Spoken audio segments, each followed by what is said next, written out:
Dataeast Secret Service. This is Dataeast's first game in 1987. Guy is reporting that the flippers are not working. So let's power the game up. Secret Service in digital stereo.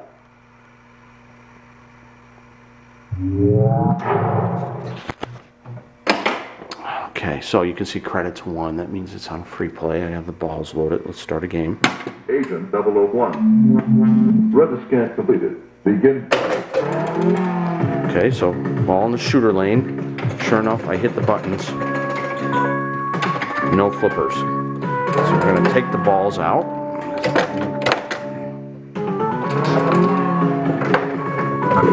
Lift the playfield. And we're going to measure the voltage on the flipper coils. Visual multimeter set to DC. Black lead on the ground braid.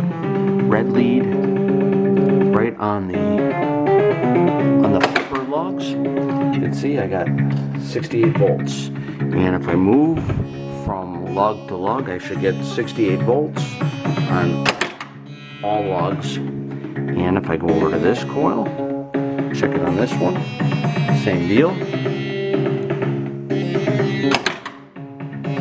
If I'm missing voltage on one of the lugs, it probably means the flipper coil's bad or wired incorrectly. Okay, so I've got power. Turn this off, it's obnoxious. So I've got power to the flipper coils, but I have no action from the flipper buttons, which means there's no return ground. Another cool way to check that your flipper coils have power to them and that they indeed work is to take an alligator clip, which I have attached to the metal side rail, which is ground. And then if you go to the actual flipper coil, look for the non-banded side of the diode lug, which would be this one on the far left.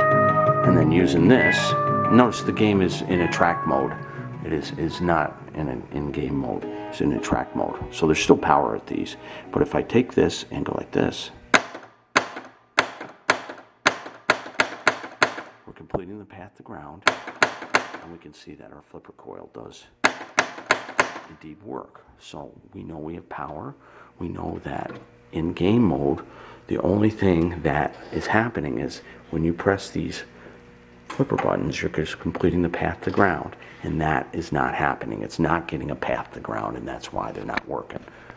Now we're up in the back box. Now, if I didn't have power at the flipper coils, I would suspect this fuse. This is the high voltage fuse. This game uses 2 voltages for coils, 35 volts and 50 volts, which we're showing as 68 when we measured it. If I was missing the high voltage, the flipper voltage, it would be this fuse right here.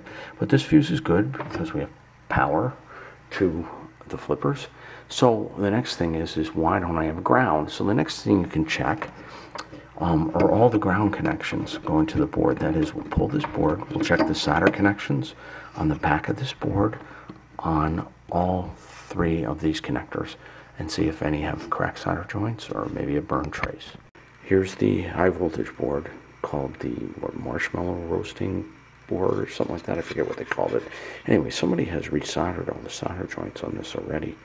So there's no cracked solder joints, no burn traces, so I have no reason to suspect there's any problem with this board. I mean, there's only a bridge rectifier and a fuse and a little miniature filter cap and a resistor. And again, I don't suspect any of these is the problem. We know there's nothing wrong with this board. We have power.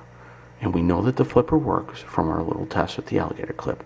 So how does this thing get to ground? That is through this on the CPU board. There's a thing called the flipper relay.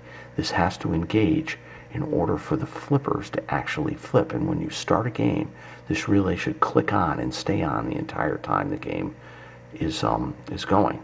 And if for some reason this relay does not go on, then you'll never get flipper return ground, and the flippers will never work. And it goes through this connector here. On Williams games, these are split actually into 2 connectors. So this would be one thing to suspect. It would be the connector. I don't really see any issue, or the relay is not activating. Now the other thing you can do is we can go to the coin door and put the game into test. The green button down, press this, and it'll go into the service mode. Now as soon as you do that, that relay should click. I did not hear it click, meaning that this should work. See how these guys work? In service mode, your pop bumper, your special solenoids, your pop bumpers and that work, but your flippers should work too. I did not hear this relay click. That's a bad sign. Okay, that means this thing is not energizing. So the flipper relay is much like any playfield coil, and it is controlled by the CPU board through a driver transistor. Just it happens that the driver transistor is just this little small guy right here. And then this diode right here that my finger's pointing to, that's the diode like you would see on a regular coil. Meaning that as any playfield coil, like how we tested the flipper coil using our grounded alligator clip, we can do the same thing with this relay by grounding the non-banded side of the diode. So I'm going to take my alligator clip, one side hooked to ground, and I want you to listen as I touch it to the diode. Hear it? You might even be able to see the relay click when I do this. So I'm going to take my alligator clip, I'm going to try and hook this on here kind of permanently so that the relay is engaged, and then my flippers work. So the problem is this relay is not engaging. So I got the schematic out.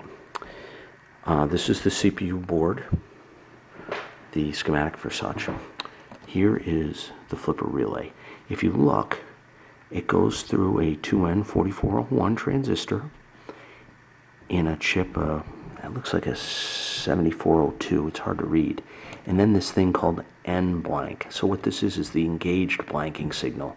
Engaged blanking means when you start a game, engaged, this signal goes high, which turns on the special solenoids like the pop bumpers and the slingshot. Now we know that that signal is working because remember when I put it in test, these guys were working.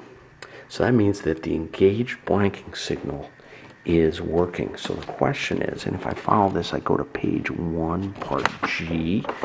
That's this guy over here. And here is the engaged blanking, and we follow this right here. Another chip is 7406, and then another 7402, and then if we follow it over here, it goes over here to the engaged blanking.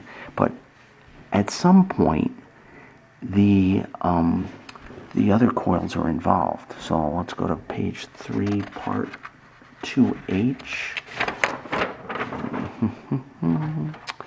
2H, that's right here, is the engaged blanking again. We follow that. Look, you see, here's all the coils, all the special solenoid coils that get engaged. So I know all these are working. So everything on this page is fine. So engaged blanking is getting there. It could be our chip at 12B again, or our little driver transistor. It could be any of those things. And what we should do is get a logic probe out and follow this signal. All right, so we're going to start here by the flipper relay. Now this is a gate that if both of these inputs are high or low, you'll get the opposite output. So 11 and 12 should be either high or low. If these are high, then you'll get a low output on pin 13. If 11 or 12 are low or high, you get a low output. So let's find this chip. It happens to be right here. And right now I have the game is in a track mode. You can see the lights flashing. I'm going to check pin 11 and 12 with my logic probe. And you can see it's high. 11, 12 is high, and then here's pin 13. It's low. So that means that that chip is probably working. Now what we're going to do is I'm going to put the game into test. And again, now it's in test mode. My pop bumpers work. So that means my enable blanking is on. Let's see what this guy has done now. 11 seems to change states. Before it was high, now it's a low. 12, low, and then 13 should be the opposite, high. So that means that chip appears to be working. So this guy is probably not the problem. So after that, that only leaves us with this little transistor here and the relay itself. But we know it's not the relay because if I do the non-banded side, this side, if I pulse that to ground, it engages the relay. So I know the relay's working. So what does that mean? That only leaves us with one problem, and that's this little transistor right here. I'm going to replace him. So, new transistor installed. You know, I left them extra long. No particular reason, I just did. Also, no, I didn't even remove the board to put him in. I was able to use my little solder depullet, little solder sucker to actually remove the solder and solder them from the top side of the board without removing them. It saves a lot of time. There's a lot of connectors, a lot of things you can do wrong putting stuff back on. Anyways, let's turn her on. Secret Service in digital stereo. Game should come up in a track mode. Just a second. Okay. Alright, so now she's in a track mode. Now, I want you to listen to the relay as I put it in test mode. The relay should click and enable the flippers as soon as we go into test mode. Right now. 2, 3, 1. Button push. Did you hear it click? Ha ha ha ha. That's a good sign. And look. So indeed, the 4401 transistor, this little guy right here, was bad. And we were able to test right to that point using the logic probe and some ground things. Just to recap, we tested this guy by grounding the non-banded side of the diode right there by my finger, and then we tested this guy with the logic probe and found that its inputs were exactly opposite of its outputs for that particular gate as seen on the schematic, meaning that there was only one component in the middle in between this and that would be this little transistor. Put a new one of those in and we're good to go. Now we'll power off, power back on, in digital stereo. and I think we'll be playing the old Secret Service. All right, let's see. Agent 001. Rudder scan completed. Begin. Except now I lost my score display. There we go. All right, so ball, flippers enabled. So now we're playing. See that? Look at that. Isn't that special? We've got flippers now. You gotta love it when the plan comes together. Cool. Secret Service. She's all working. Gotta love it.